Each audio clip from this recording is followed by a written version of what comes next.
Good morning, everyone. It is Monday, July 13th, 2020. Time to take a break with Drake. We're taking a break every morning this week at 7 a.m. How do you like that? Yes, we get up early. We turn on all the equipment. Sometimes we put it together right, sometimes we don't. But that's okay. Eventually we get it right. Time for America's Bible teacher, Dr. Drake Travis. And here we are. Yeah, a little bit late. We had such a full weekend, such a very productive weekend, very good weekend. Had a tremendous time at church. Wife and I, we spoke. Hello, Eric. We spoke at church, half hour from here, about Sinai, Mount Sinai in Arabia, in the land of Midian. Sinai is not in what we call the Sinai Peninsula. Sinai is it's east of the Red Sea. So anyhow, that's another topic. But it was such a wonderful weekend. And our apologies for being a little bit late here, but technical issues. Who cares? Hey, we're talking about the guy who is on the east bank of the Sea of Galilee, where they met him right after Jesus had calmed the storm. So I think I mentioned this quickie. Hey, Mikey. Yeah, that's right. Break time. I think we mentioned this on Friday or Thursday. My light's too bright. Thursday, just quick. They all get in the boat, and Jesus falls asleep, and there's such a great storm. And this boat with all 12 guys, when you've got a boat that'll hold 13 guys, it's not, think of an 8-man raft. This is a 20-seat boat. It's not a little teeny dinghy. It's not a yacht, but it's a good-sized boat. And this thing is getting tossed around like a cork in a windstorm. And these disciples are really bent out of shape, scared. Jesus calms the storm. And then he says, "Where's your faith?" And they marvel at him and his power, like they don't even know who he is. That's amazing. I mean, I found another thing out about one of my friends. Yes, I didn't know you did that. I didn't know you could. Wow. You say, "Oh, I didn't know you could play piano. I didn't know you knew how to juggle 5 bowling balls," or whatever you learn about your friend. Well, they didn't know he had the power to, calm a windstorm. They didn't know he could do that. Yeah, it's kind of funny. They knew about him turning water to wine. I wonder if they asked for a repeat miracle on that. So he can calm the windstorms, but that's not the only storm he knows how to calm. They land on the east side of the Mediterranean. So they sailed from... Galilee's a clock. They just sailed from 9, 10 o'clock to 4 o'clock. Think of a face clock, 12, 6, 3, 9, however this is looking out on the camera. They sailed from 10 o'clock or 9:30 to 4 o'clock. And that whole eastern part of Galilee was a different culture, because right up the hill were 10 cities, and they called them the Decapolis, and that's a Greek word. They were Greek culture up there. Roman committed, much more committed to Rome. They're running a pig farm, up there. Not a Jewish area, shall we say? So it says in Matthew 8. Now this is Matthew 8:28. And following, Mark 5, first 21 verses, the 20 verses, and then Luke 8:26 and following. So in Matthew it's just 6 verses. In Mark it's 20 verses. In Luke it's 13 verses. Mark makes the most of this story. And remember who they're talking to. You've got to know who's being addressed here, or you will miss the subtleties of this story. Matthew is writing to the Jews in Jerusalem.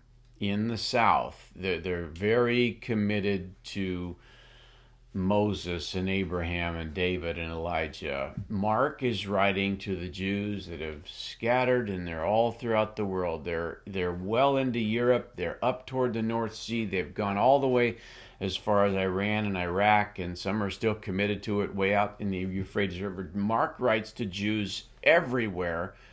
Matthew writes to Jews local. And Luke is writing to the Greek world, the Greek mind, the Romans, the Greek culture that is very prevalent throughout the world. So, and one thing about, the way Matthew tells this story, Matthew tells it like it's an archaeological dig. You can tell that this story happened in Matthew, but it's so brief. Hello, Elisa. It is so brief in Matthew. It's so skeletal that there's just the bones of the story left. There's a demon-possessed man. Actually, Matthew says there's two. And some people read that and go, well, there's two in Matthew, and there's one in Mark and one in Luke. There were two. Mark and Luke focus on the one, the guy who has the more salient of the healings. Matthew mentioned that there was two of these guys. Yeah, so everybody's right, but just notice who they're focusing on. Matthew takes out all the detail of how demonically wretched this guy is. Matthew doesn't mention that he's in chains, that he's crazy, that he's nude, that he's cutting himself. Matthew doesn't do that. He just says, you've got two guys with a big problem here. Jesus heals them, and then they ask Jesus to leave the area. They leave it at that. Why is all the grotesqueness of this story taken out by Matthew? Talking to the Jews in the South, this is something that happened in Galilee. The people in Jerusalem don't really get a big kick out of the people in Galilee. Like, okay, point made, got it. He can kick out demons. All the pigs, they don't want to hear about that in Jerusalem. They want to know that Jesus has power. Matthew wants them to know that Jesus has power, but if he goes into all the grotesque details while he tells the Jews in Jerusalem to think, okay, ham and bacon, pork roast shoulder thing, scummy culture, demonic this, yeah. So Matthew leaves it out. A little bit squeamish. Yeah, it's the hardcore committed Jewish people would read this and go, "Oh, stop it already, would you? Don't talk. You're grossing me out." Yeah, right. You're gross. Say that again, honey. You're grossing me out. That's gross. You're grossing me out. I mean, except they said it in their ancient way. Taylor Munson, how you doing, buddy? My old neighbor from the 1990s. He's not old. He's a young guy. And Denise Thomas, good morning. Oh, it is a good morning. Oh, good morning. So good to see you. I don't know why I'm going into a German accent, but hey. Guten Morgen. Guten Morgen. Yeah. So Matthew leaves all this out. Very keen. If you're going to tell your testimony at a British tea festival, you're going to use completely different methods if you're going to tell your testimony at an aftermath party at a Juventus soccer game. It might be a pinky up testimony. Yeah, it's a pinky up testimony to the tea party. Yes. But you're going to tell it differently to a bunch of soccer fans who've just left the Liverpool stadium and they're down at the pub, smacking steins together. You tell your testimony differently. Yeah. That makes sense. Yeah, you don't want to gross people out. Matthew's very careful to not gross them out. This is amazing stuff. I told my testimony very briefly to a pack of skinheads two weeks ago. You sure did, in a way. Yeah, I did. Yeah? Just gentle, but not a whole lot of detail. But I mentioned Jesus, and when I mentioned, why are you so nice to us? And I said, Jesus told me to. I guarantee you they never heard that before. I guarantee you they never heard that before. So, anyhow, we get the most detail from Mark. Mark dedicates 20 entire verses to this story. So when we come to the part where they just landed on the shore, remember, they just they just had the sea calm down, and they're still pretty wide-eyed about this Jesus' ability to calm a storm. It's freaking them out. So and Jesus is going to say, "Well, you think I can calm storms? Watch me calm this one." Ooh, the spiritual Yeah, storm. little ditty that I saw about Daniel Kolenda, who's leading these massive campaigns in Africa. He leads hundreds of thousands to Christ every month. Just what a fascinating man, and what a fascinating thing that God is doing in his life. But there's a face-off, witch doctors, and nobody knows what to do. The cameras are running. I wouldn't do this in front of a camera. You wouldn't? Everybody tried to heal this demon-possessed person. Then Daniel looks at the camera and he goes, "Watch this." He just prances right over there and heals this man. So Jesus is saying, "You thought that calmed a storm? Watch this." It's like, oh my goodness. Anyhow, so he goes right in there, and Mark describes in full detail. He lived among the tombs. You know, someone that's obsessed with graveyards has a problem. Jesus said, "Let the dead bury the dead." People that like horror movies, that like dark stuff, that get a kick out of tombstones, that really love. Now, there are grave diggers. That's their job, to maintain a cemetery. That's another thing. They're not all cryptic about it. They just do their work and go back home. But this guy is living among the tombs. Somehow the obsession of the dead has totally taken him over. Probably people in town really didn't want him around either. I'm sure he No. got driven out of town. Yeah. And So, I mean, he wasn't hanging out with the birds in the trees, but yeah, people didn't want him around either. Yeah, the allure of the dead, the concept of the other world, the resurrection, the life after this one, wasn't terribly clear to the Jewish people yet. We get that from Jesus' teaching, and these people didn't have the New Testament assembled for quite some time yet. So, but the Greeks were very much like, where do we go after this? Where do we go? Socrates, Plato, and Aristotle. Morons. Where do we go? Where do we go now? Yeah. So the Greeks are pretty intrigued with this, but they don't have answers, and they know they don't have answers. But anyhow, this guy lives among the tombs, and no one could bind him anymore, not even with a chain, with the chains, because he'd often been bound with chains, and he busted them open. Do you realize the strength that the demons can impute onto somebody? It's amazing. I knew a pastor that I worked with very closely and extensively in the 1980s. I worked with him for 3 years during some internships that I had. And he said he was in a demonic exorcism once. And there was a man from Asia who had a bad spirit about him. He wanted to be a Christian. He couldn't shake this darkness that he used to dabble in. And 6 people are holding this man down, and they've got one arm behind his back, when you try to get someone's arm behind their back, and this man has 6 men on top of him, and with his arm behind his back, he is able, if my arm's behind his back, this is my back here, he went like that and lifted up 6 guys. And this pastor that I worked with was in the room. He was not in the body pile, but he's watching this, and he saw all 6 guys fly up with a guy who had his arm behind his back.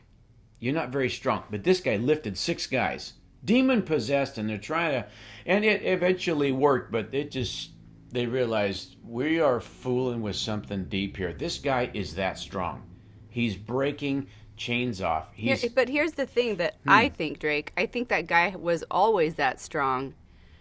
He didn't know his own strength that was from the Lord, but the demon knew of that strength and utilized it for his power, because they have to go into a body. They need a body to do their stuff. They've got a body. They've got to occupy so something. to me, it says we have strength, but it's from the Lord. It's Yeah. not from the It's demon. like Samson. Samson wasn't a great big, huge, buff Schwarzenegger special dude. Just the power of God came on him.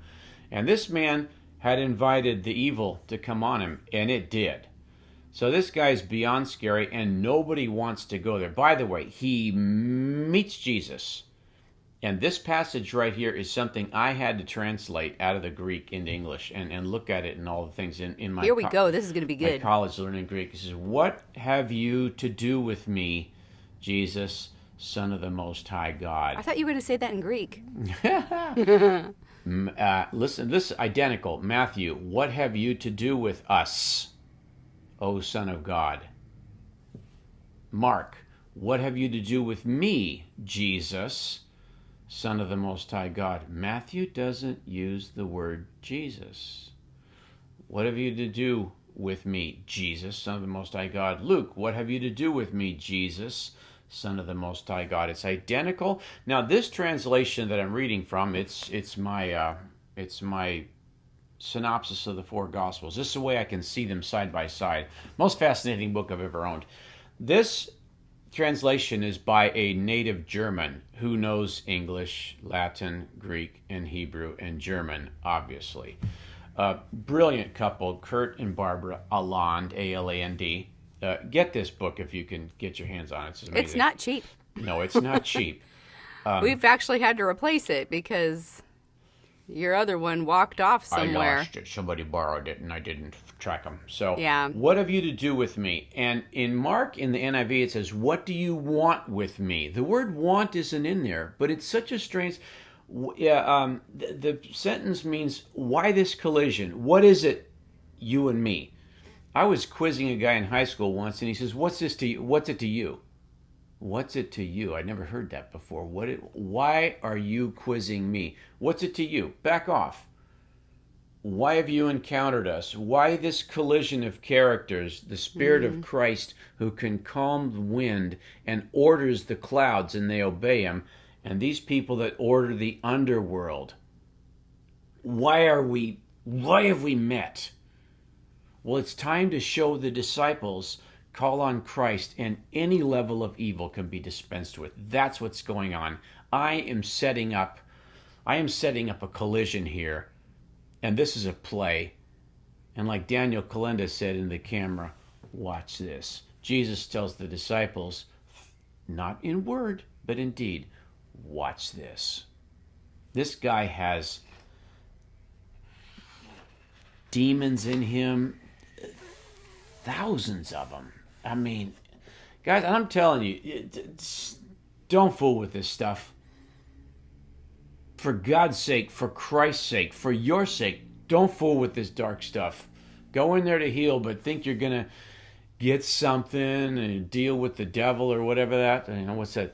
What's that song with Rolling? Anything that the dark side has to offer you, the light side has in greater abundance. Yeah. Without fish hooks attached. Yeah, exactly. It's without fish hooks. It might not be in your time frame. Yeah. But it's there. The provision of heaven is always there for those who ask. So there's the showdown. These demons start, what do you want with me? Have you come to torment us? One of the versions say. And there was a herd of pigs here on the hillside, and these things are always looking for someone to live in. When Job, at the beginning of Job, it says the devil came and says, "Yeah, look at Job," and he said, "Where have you been?" "Oh, out roaming the earth." It's like a lion.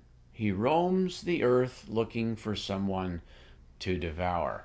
I'm pretty intrigued with these lion videos that are you can watch. The way a lion pursues something and pounces and just tears it to pieces. They are tearing this guy to pieces, and it makes it look like he's doing it. Anyhow, so the demons begged him, "If you cast us out, send us away into the herd of swine." They always want to take up in a flesh thing. They don't want to live in a rock or a tree or a cliff or a pile of sand. They want to live in something that's living so they can tear it apart. So Mark now in Matthew it says, send us into the herd of swine. Matthew. Mark says, send us into the herd of swine, let us enter them. So in Luke, and they begged him to let them enter these. Matthew and Mark say, let us go into the pigs.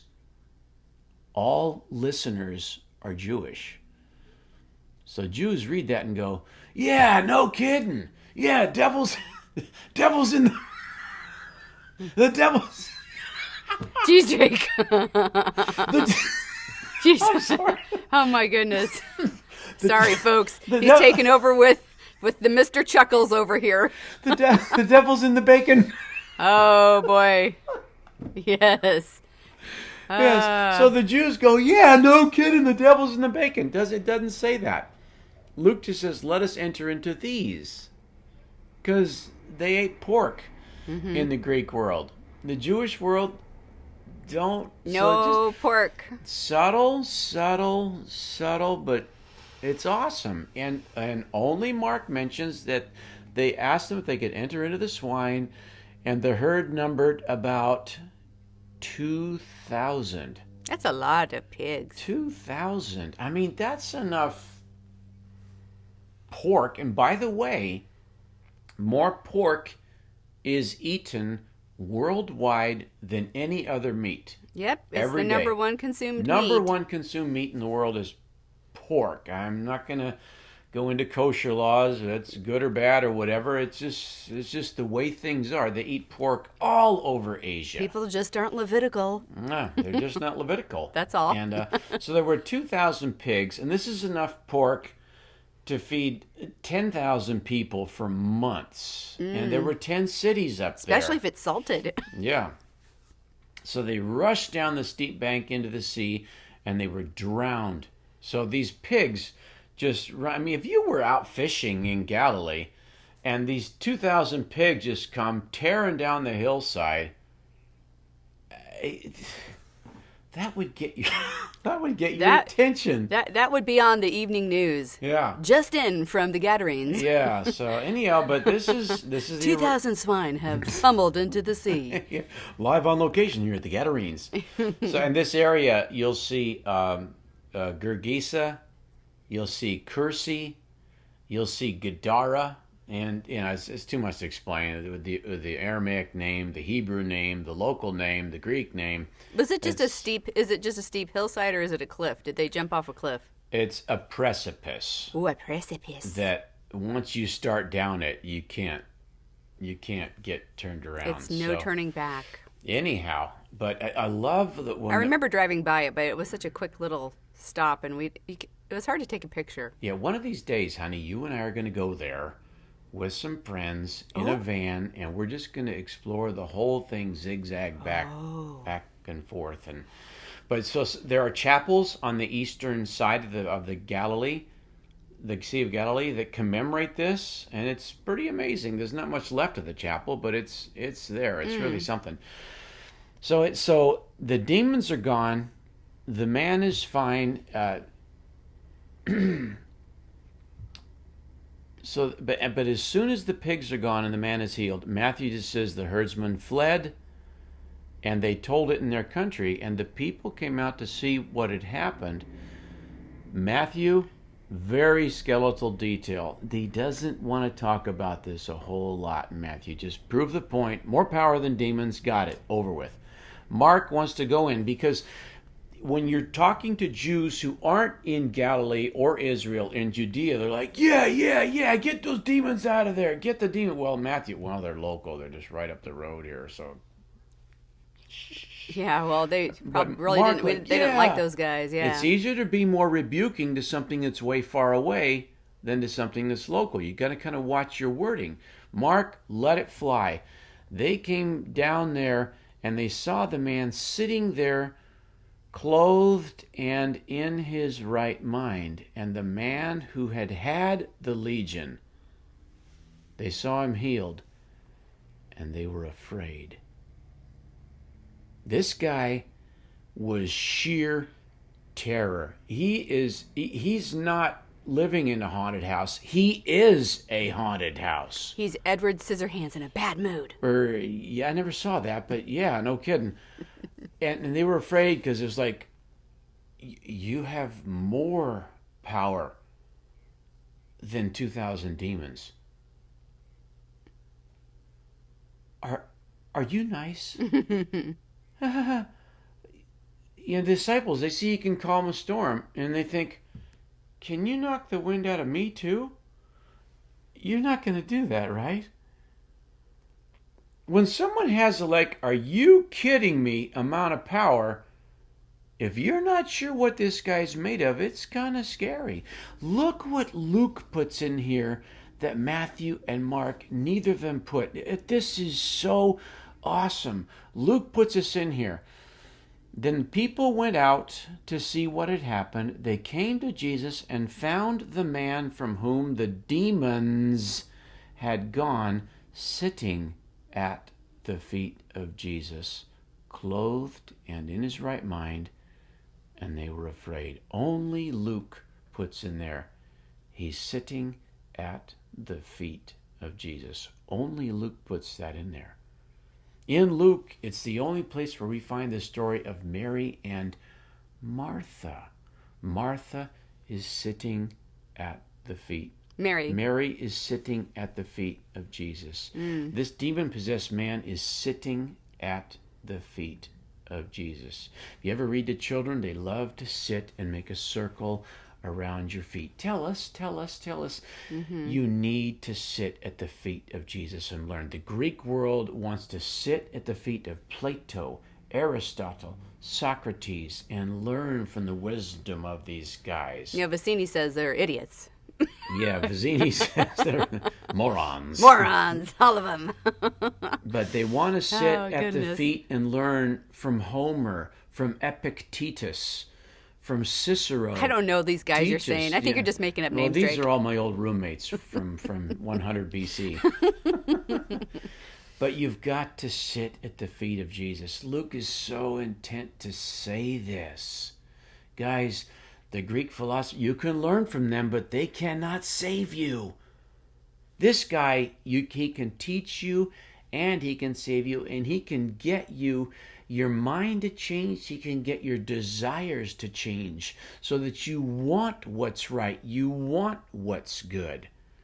I was in a speech class in 1980 at a junior college in Northern California, and this girl finished her speech, and she was a big girl, and she was tough, and she was on the rugby team. I thought, girls on a rugby team? What? I'd never heard of that before. And he says, well, why do you do this? Why do you? And she says, well, after you do this healthy stuff, why do you go and get smashed over here? She says, well, I've got to have some bad things. She says, I can't be all good. Really? You've got to be part bad to have a good time? Being good, all good, is bad? In order to have a good time, you need to be bad to be good? This still isn't solved today. It wasn't solved back then. Jesus can change your appetite so that all you want is what's good and right. Luke bings that. He's sitting at the feet of Jesus. Matthew, Mark, obviously John, none of them say this. Only Luke says that. And I think that is so intriguing. So, they all come out, and what do the people of the Decapolis do? They tell him, all of them, in Matthew, Mark, all say, hey, would you leave? You catching this? We don't want you. We want our pigs back. That's crazy, man. That should make you go, gah, what is the matter here? Matthew, not a word about evangelizing. Mark and Luke both say, because Mark and Luke are writing to the whole world, Jews throughout the whole world, the Greek mind people throughout the whole world. Jesus gets, he says, can I follow you too? Can I be one of your disciples? No, that's insider only. Only the direct-born children, the chosen, are my disciples right now. Soon it's going to be all of you, but right now it's just them. Jesus says, go home to tell your friends. Luke, return to your home and declare how much God has done for you. And Mark says, and how he has had mercy on you. Just Mark puts that in there. So he went away to the 10 cities up and east of Galilee and started telling the story of Jesus. Look what he's done for me. And they were like, yeah, but we lost a lot of money here because Jesus. That was their initial reaction. So anyhow, when you are telling the story of Jesus, if you understand your own perception of Jesus, and if you understand the way they think, you're going to connect. Matthew and Mark and Luke all did this, and bingo, they nailed it. So anyhow, that's our break for today. A little bit late, but hey, the Lord still arrived and the Lord is still good. May he bless you and keep you and guide you. It's going to be a fantastic week. Don't let the media scare you. God watches over the sparrows. Not one falls to the ground anywhere in the world that God isn't fully aware of it. So everything that's going on in the culture today, they're trying to scare you. Be afraid of nothing. Go forth in all boldness. Be strong and very courageous as you proceed in sharing Jesus in your world. Be blessed.